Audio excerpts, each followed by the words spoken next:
الرجيم بسم الله الرحمن الرحيم والصلاة والسلام على أشرف الأنبياء والمرسلين القاسم محمد اللهم صل على محمد وآل محمد. Since the beginning of time, human beings have depended on one thing for survival, and that thing is animals. Animals only dwell where water is. They provide food, they provide clothing, shelter, safety and companionship for human beings.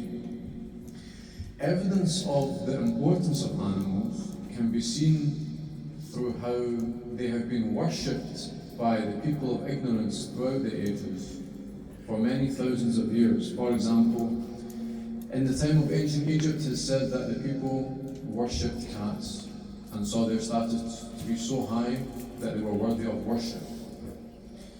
And today, followers of the Hindu religion even worship cows, and they see their status as being so high that they are worthy of worship.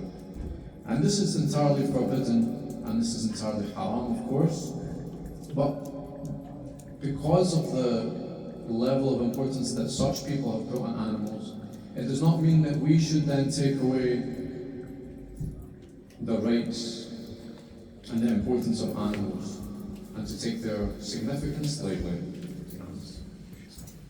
Therefore, it is reasonable to assume that we should look after animals. But what is the status of animals in Islam? The first thing to mention is that animals are Muslims. Each animal placed on earth by Allah subhanahu wa ta'ala has a purpose to serve. The Holy Quran states, "Have you not regarded that Allah is glorified by everyone in the heavens and the earth, and the birds spreading their wings? Each knows his prayer and glorification, and Allah knows best what they do." What this verse states is that all that is in the heaven and all that is in the earth and everything else in between glorifies Allah subhanahu wa ta'ala. And animals in the Quran are also mentioned as glorifying and worshipping God. According to one of our narrations, Imam Sadiq alayhi salam had heard the sound of a sparrow tweeting. And Imam Sadiq then goes on to say, this bird is busy praying and busy glorifying Allah. What has been derived then is that since animals follow the laws that Allah has given them and ordained for them, they are to be regarded as Muslims, creatures that submit their entire will to Allah subhanahu wa ta'ala. Just as a human who obeys the laws prescribed for humans is a Muslim. The most important verse that we will refer to today is from the verse of the Quran which states that there is no animal that crawls on the earth, no bird that flies with its two wings, but are communities like you. And in the Arabic verse, this verse, the Arabic translation, the Quran uses the term ummah, which is generally used to mean a human religious community. But he uses this term for animals rather than for humans. So we mentioned that there are animals that are mentioned in the Quran and their status is given in the Quran. In Surah 6, verse 38, we already discussed how this talks about animals and how they have their own community or have their own ummah, and they are part of Allah subhanahu wa ta'ala's creatures. And animals are generally very prevalent in the Quran. In fact, many verses are even named after animals, such as the cow, the cattle, the bees, the ants, the spider and the elephant. And overall, there are more than 200 verses of the Holy Quran which mention animals. Even one of the smallest animals on earth, which is the ant, has an entire chapter of the Holy Quran named after it. One of the interesting miracles of the Quran relating to animals is that apes are mentioned in the Quran. And interestingly, when apes are mentioned in the Quran, Allah uses it as an example of a punishment. Now, what you see from scientists today is that they've discovered that human beings and apes share about 98% of our DNA and our genetics with apes. And whilst this could be explained in that we are all similar creatures of Allah subhanahu wa ta'ala, and of course Allah knows best, it becomes interesting when you look at this study sharing the similar DNA between humans and apes with the following verse of the Holy Quran in which Allah says, "Shall I tell you about the ones whose retribution with Allah is worse than that which you deem bad? They are those whom Allah has subjected to His curse and to His wrath, and He has turned some of them into apes and swine." those who worshipped the Taghut. And another verse of the Quran talks about apes when it says, so when those people were insolent about that which had been forbidden, we said to them, be apes despised. So scientists worked out that 98% of DNA shared between humans and apes is the same. And as Allah says in the Quran, He has turned some people, some of the wrongdoers, into apes themselves. And in this, Allah says there's a miracle for those who reflect upon it. The same can be said when Allah subhanahu wa ta'ala also says that some people have been turned into swine. Of course, if you look now at animal testing and the way some companies test on animals, one of the animals which is most commonly used are pigs, swine, because of the similarities which can be found within pigs and human DNA. Now, when you think of animals and what we see mostly in this country, in terms of animals, in terms of pets, are dogs. Now, dogs appear 3 times in the Holy Quran, and the dog is an often misunderstood animal throughout the entire Muslim world. They are both hated, but they are also loved by some people. And the dog is an interesting example of how Allah has placed us in relation to other creatures on earth. From its position of protecting people of the cave, in the famous Quranic verse, to its simplicity, the dog is mentioned in the Quran in a few different ways. The first verse which talks about dogs says that you would have thought that they were awake, though they lay asleep. We turned them over to the right and the left, with their dog stretching out its forelegs at the entrance. If you had seen them, you would have turned and run away, filled with fear of them. And further on in verse 22 of this ayah, the dog is always counted as one of their numbers from Ashab al-Kahf. No matter how many of the others were numbered, the dog stood loyal beside them. Another verse in the Holy Quran says, lawful for you are all good things, and the prey that train hunting dogs, and the falcons that catch for you. Therefore, we can't put a blanket statement that says dogs are haram. Yes, the saliva of the dogs makes you unclean, but we also need to bear in mind that there are animals which Allah subhanahu wa ta'ala has allowed you to have in certain circumstances, such as having a guard dog. And it doesn't take away from the fact that although they may cause impurity and uncleanliness, they should not be mistreated. Another big issue which is prevalent in the society that we live in today, and it's spreading even to the Islamic world, is the issue of vegetarianism and veganism, and the concept of not killing animals out of fear of cruelty.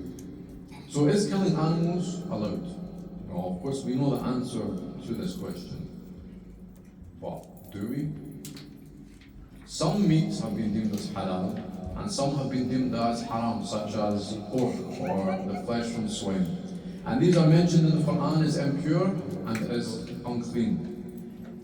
Now, we can't kill animals for fun. This is forbidden. It has to be done for a purpose which is deemed as halal, which we can look from the Islamic sources and texts to see. However, Rasulullah sallallahu alayhi wa sallam has instructed that certain animals should be killed when they are found within the haram of Mecca, that were called fawasiq, which are the harmful ones, such as scorpions, such as rats. Now, some people, they think if they see what they could deem as a harmful insect in their house, that they are allowed to kill it. But this is not the case. This does not extend to animals such as spiders, for example. You cannot kill a spider unless your life is in danger from one. And when killing animals for slaughter, the blade of course must be sharpened so that the animal feels no pain. And of course, we know that killing any animal brings about some sadness to us, but it's a part of human survival. And it's not just Islam and Muslims that have focused on this concept, but since the beginning of time, animals have been used as a food source for human beings, and as a result, killing them for meat is something which is accepted and considered normal. In fact, killing some animals is even considered as a great sin, such as killing bees. Bees are highly revered and highly respected in Islam, as the structural genius of a bee and the way that Allah subhanahu wa ta'ala has created it is due and is the product of course, divine inspiration. The product which they produce, honey for example, is considered as a medicine in Islamic culture.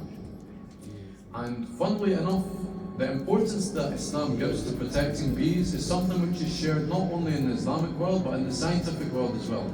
Albert Einstein, of course everyone knows what Albert Einstein is.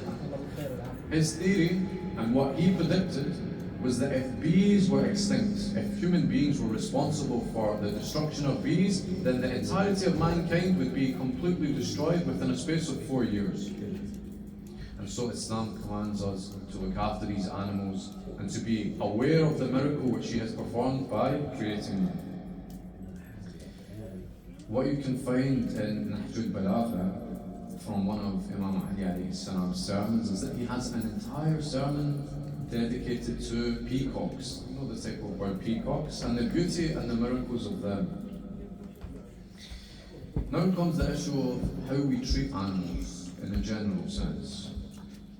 Our inner belief that we have, that all human beings have, says that we should care for animals. And the base example that we can use for this is that we can see from the Holy Prophet that he would see people in the marketplace sitting on camels whilst they weren't moving. They were sitting on them for fun whilst they rested. And he instructed people, you either ride the camel or you get off it. Don't sit on it and cause it undue distress for no reason. The Holy Prophet also once saw a camel whose feet were tied whilst holding its load on its back. And he asked the owner of this camel, he asked the people who surrounded the camel, where's the owner of this camel? He is not a man. Let him be ready for the judgment on the day of resurrection. As we already mentioned as well, tiny animals, small animals are not neglected in Islam. And it's actually the obligation of Muslims to defend the lives of these animals. The Prophet has even advised Muslims to avoid unnecessary walks at night time. Why? So that tiny creatures which show up during the night on the roads should not be trampled on and killed.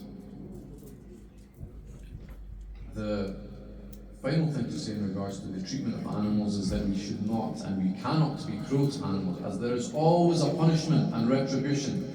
Imam al-Sadiq alayhi salam pointed out that there was a man who once terrified and caused fright and fear to a fox, and he brought a fire close to the fox's face out of what he thought was humour, but in reality what he wanted to do was to scare and harm the fox. And the fox wetted itself out of panic from what this man had done. What Imam al-Sadiq alayhi salam says the punishment for that man was that he sent a snake to him at night, so much so that this man then wet himself in an intense panic in his own bed. Of course, we talked from the Quran and we talked from the narrations of the A'immah in regards to the status and importance of animals. But what do the scholars say? Some people think that the scholars remain silent on such issues and they only talk about certain things. Well, Grand Ayatollah Sayyid Khurkani wrote a really important message in regards to animals. He said Islam is the religion of kindness and love, and it does not differentiate between the creatures and their basic rights. And thus, animals in Islam enjoy certain rights. Islam recognizes certain rights and a special status for animals, and the Prophet Muhammad, peace be upon him, and his Imam's personality traits show that they were all opposed to teasing and harming wild animals. The Sayyid says, the creation of animals has not been in vain because the universe is a world of communications. However, human beings, as the Holy Quran reiterates and mentions, are incapable of comprehending all of the realities of the universe, which is the reason why some people illogically harm and abuse animals. Individuals and humans that disrespect animals' rights will, in the Akhirah, be questioned about those deeds, which is why we need to create a culture built on respecting animals' rights, which is necessary in our society. And the Sayyid says the lack of respect for the protection of the environment and for animals' rights has already created problems for our society. And we see that the people who disrespect and abuse animals and treat them poorly are weak in the fundamentals of Islamic belief. And what's interesting about what the Sayyid says here is that in America, in 71% of domestic abuse cases, in cases in the household where one person beats the other person or abuses them, in 71% of these cases, the person who commits the acts of violence has a history of abusing animals as well. So although the mistreatment of animals may be the first step in a person's journey towards evil, it then leads on to the abuse of human beings. One of the important stories from Rasulullah mentions that he was once doing his wudu for his prayer from a small pot of water, and one of the cats in his area walked by, took a look at the water, and Rasulullah could see that the cat was thirsty. So he stopped doing his wudu, he put the pot before the cat. And only after that cat had drank from the water and quenched its thirst did the Prophet resume his wudu. And by doing this action, what the Prophet showed was that by quenching the thirst of this animal, even a small one, was a noble act full of virtue and should be given first attention before even preparing yourself for prayer. And so, because someone asked me this yesterday, is it halal to own a cat? Yes. And Imam al-Sadiq doesn't just say it's allowed, but Imam al-Sadiq alayhi salam says that the cat is part of the family and it is part of the household as well. And when I mentioned to my friend that tonight I'm going to be talking about animals in Islam, he said, Kumayl, it's muharram. Why are you talking about animals? You could be talking about so many other things. When we look to Karbala, we see how animals played a part in the tragedy of what happened. The horse of Imam al-Hussein alayhi salam was known to be very loyal and was raised by Rasulullah. It was known for its strength, for its endurance and for its devotion. In fact, this horse shielded the Imam with his body and was injured taking an arrow for it, which was meant to be struck on the body of Imam al-Hussein alayhi salam during the battle. When Imam al-Hussein alayhi salam was brutally wounded, his horse came circling around him, rubbing his head on the Imam's blood. And it was then that Ibn Sa'd shouted, "The horse, get that horse, for it is one of the horses of Rasulullah." The evil forces then surrounded that horse, which kept kicking them with its front legs. It killed 40 of the evil soldiers and 10 of their horses. Ibn Sa'd then said, "Leave him and let us see what it does." Once the horse felt secure, the horse went back to the Imam lying on the ground to rub his head on the Imam's blood as he sniffed him. The horse began to neigh, it made noises very loudly. And Imam al-Baqir alayhi salam narrated that the horse was repeating the following words: "Retribution, retribution against a nation that killed the son of the Prophet's daughter." Some people say, what is the Imam talking about? How can a horse speak words? If someone is given the knowledge by Allah subhanahu wa ta'ala, like the Prophet Sulaiman, he is able to hear exactly what the animal is saying and to understand the meaning behind it. The Imam says the horse was saying, what an act of oppression, that they killed the son of the only daughter of the Holy Prophet. The horse then went to the camp, neighing and making loud noises, just as it had when it went to the Imam. And when the women came out and saw the horse without its rider and without its saddle put on, they went out and they beat their cheeks, their faces uncovered, screaming and wailing, going in the direction of the place where the Imam had been slaughtered. So what can we take from this? Why do we act as though animals are beings with no emotions or no feelings, or that they are not communities that Allah subhanahu wa ta'ala has put on this earth? When Imam Hussein alayhi salam succumbed to his injuries, his horse was the one who returned bloodied to his family, alerting them to the ambush, and then died after discharging its final duty that Allah subhanahu wa ta'ala had ordained for it. This horse, before the Battle of Karbala, did not even want to enter onto the plain with the Imam on its back. It sensed that something was wrong in this land, and it stood still and would not move until the Imam walked in front of it and led it forward.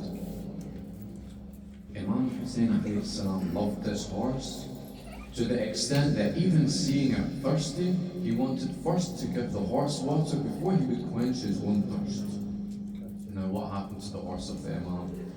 According to some people, it banged its head on the floor so much until it eventually died.